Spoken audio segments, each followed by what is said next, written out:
Hai semuanya, welcome back di podcast Tiang Jauh, podcast bola untuk semua dari Popo on the Radio. I'm your host Popo Kusen yang bukan pandit ya, hanya pecinta bola aja. Nah, minggu ini berhubung gak ada pertandingan liga karena lagi international break, jadi yang ada hanya pertandingan timnas saja. Ada kualifikasi Piala Eropa, ada Argentina lawan Panama, pertandingan friendly sekaligus I guess selebrasi ya Argentina sebagai juara dunia. Ini adalah pertandingan pertamanya mereka pakai emblem juara dunia, dada. Terus ada Harry Kane yang mencahin rekor top scorer timnas Inggris. Badai cedera dalam tanda kutip ya buat pemain-pemain kunci di tim-tim besar Eropa kayak Marcus Rashford, Erling Haaland.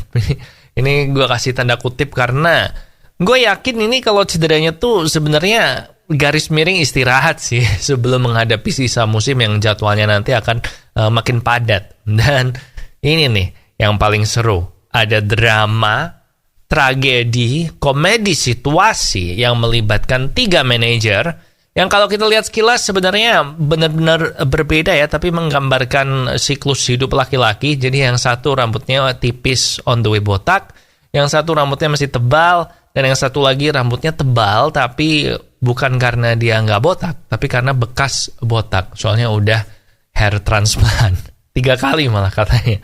Yap. Jadi berhubung nggak ada review match untuk minggu ini, kita akan membahas balada 3 manajer antara Julian Nagelsmann, Thomas Tuchel, dan Antonio Conte. Dan habis itu seperti biasa kita akan memberikan preview pertandingan Liga Inggris untuk minggu ini. So langsung aja.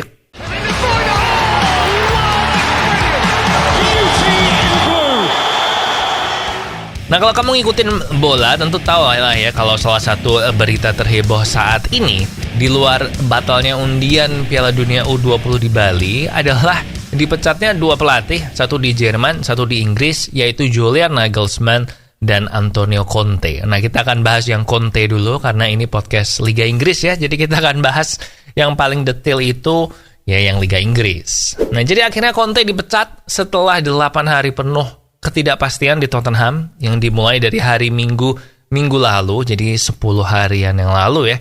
Itu ketika Conte di press conference setelah Tottenham seri sama Southampton 3-3, dia di press conference-nya mau mengeluarkan omelan, ocehan-ocehan yang gue bilang sebenarnya 11-12 sama interviewnya Ronaldo ke Piers Morgan sih di akhir tahun kemarin. Jadi habis dia ngoceh panjang lebar itu, mulai dari ngata-ngatain pemainnya, mereka bilang semuanya egois, nggak berguna, nggak bisa main under pressure, nggak punya mental juara, nggak pengen jadi juara, pengen nyantai-nyantai aja, comfort zone, bayaran mahal, bla bla bla bla. Pokoknya panjang banget lah ngomel-ngomelnya. Lu bisa cek di YouTube, ada kok ini pasti si versi panjangnya Conte itu ngomong apa aja.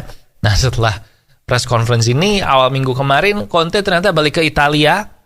Dan memang gak ada rencana buat balik lagi ke Spurs. Jadi dia udahlah cabut aja lah, peduli amat sama Spurs. Nah, jadi dia langsung negosiasi sama Spurs untuk pemutusan kontrak kerjanya dia. Nah, akhirnya hari Minggu kemarin, 2 hari yang lalu, setelah 8 hari, Tottenham pun resmi menyatakan bahwa Antonio Conte ini meninggalkan Spurs dengan mutual consent alias kesepakatan bersama.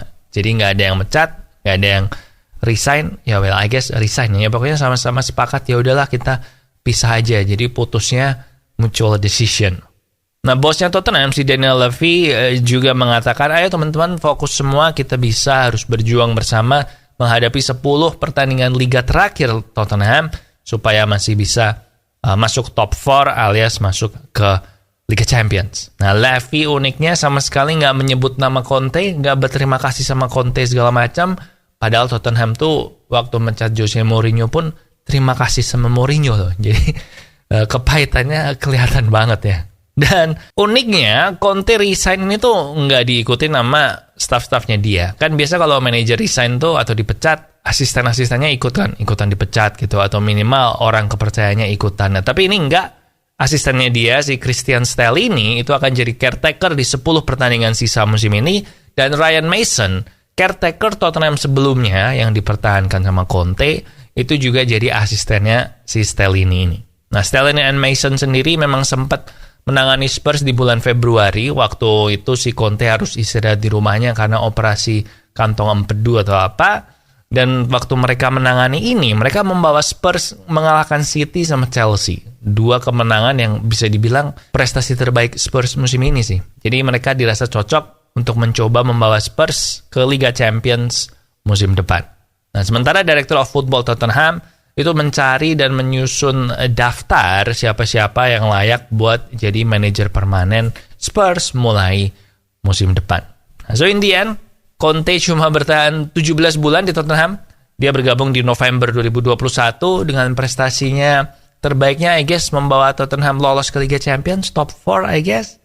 Which sebenarnya pretty good buat Spurs ya. Tapi biasa ya, Conte ini sesuai kayak track recordnya di Juventus, di Inter, di Chelsea. Kemana Conte pergi, di sana dia akan minta duit belanja pemain, dan kalau nggak dikasih, dia akan bete, ngajak berantem semua orang, dan akhirnya hubungannya sama pemilik klub ini nggak harmonis, dan akhirnya dipecat.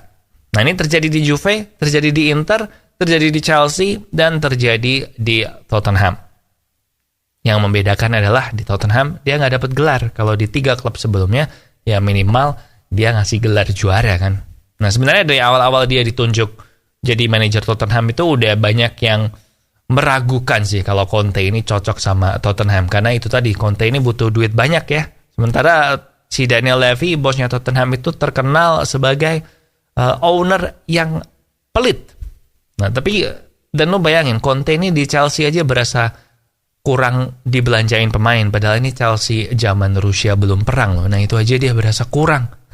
Dan bener aja, di tiap kali bursa pemain transfer dibuka, Conte ini ngomel-ngomel terus karena pembelian pemainnya nggak sesuai sama yang dia pengen. Dia juga menggunakan style yang konfrontasional ya, sama kayak Juve, sama kayak Mourinho, jadi ngajak musuhan siapapun.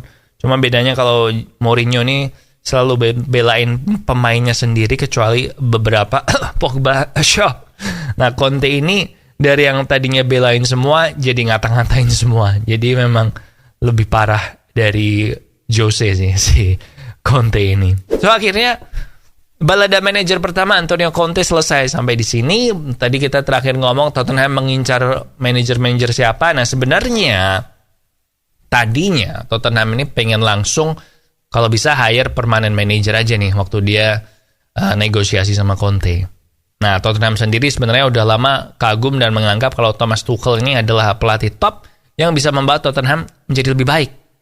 Apalagi karena Tuchel sendiri pernah menangani Dortmund kan, dan waktu itu Dortmund juga budget belanjanya terbatas dan dia bisa sukses. Nah, tapi ternyata Bayern Munchen ini juga suka sama Tuchel, dan mereka tahu kalau Tuchel ini terancam diambil duluan sama Spurs karena mereka juga monitor kondisinya Conte kan. Nah, jadi akhirnya mereka gerak cepat, mereka memecat Julian Nagelsmann, dan kemudian dalam waktu kurang dari 3 hari sejak Nagelsmann dipecat, mereka langsung merekrut Tuchel buat jadi pelatih permanen. Nah, Nagelsmann sendiri sebenarnya nggak jelek. Dia pindah ke Munchen musim lalu ya, 2021-2022, membawa Munchen juara Liga, dan di musim ini sebenarnya prestasinya dia juga bisa dibilang masih bagus ya. Ada peringkat kedua di Bundesliga, beda 1 poin aja sama Dortmund. Dan di Liga Champions mereka main 8 kali, menang 8 kali loh. Kayak gini tapi dipecat.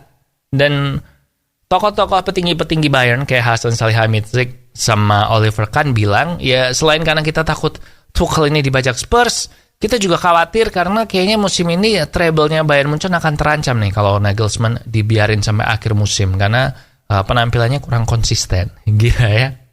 Memang beda ya kalau tim sekelas Bayern Munchen itu targetnya treble. Lu di bawah lu nggak treble, lu dipecat aja. So itu dia.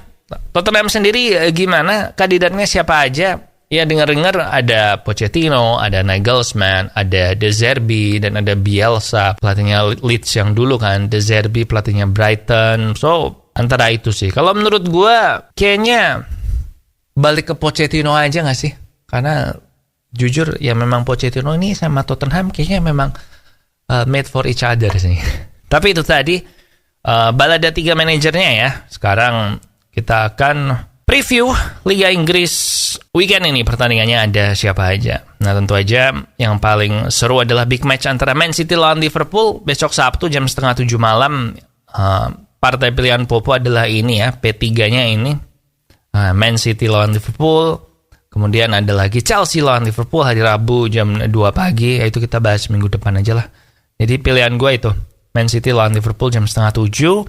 Terus yang jam 9 malamnya I guess Brighton Brentford kayaknya seru. Dan yang hari Minggu Newcastle Man United. Udah itu aja sih. Jadi minggu ini pilihan gue ada 3 itu. Prediksinya lo bisa lihat di layar, gue udah kasih. And I guess that's it ya buat yang jauh kali ini. Minggu depan seperti biasa kita akan mereview pertandingan minggu ini dan memberikan prediksi. And jangan lupa subscribe ke YouTube Popo on the Radio biar gak ketinggalan kalau ada episode yang baru. Dengerin juga acara siaran gue yang lain, Popo on the Radio. And jaga kesehatan, minum air yang banyak. Apalagi lagi puasa gini kan, jadi harus stay healthy. Oke, di sini Popo Kusen. Thank you for watching. And I'll see you when I see ya.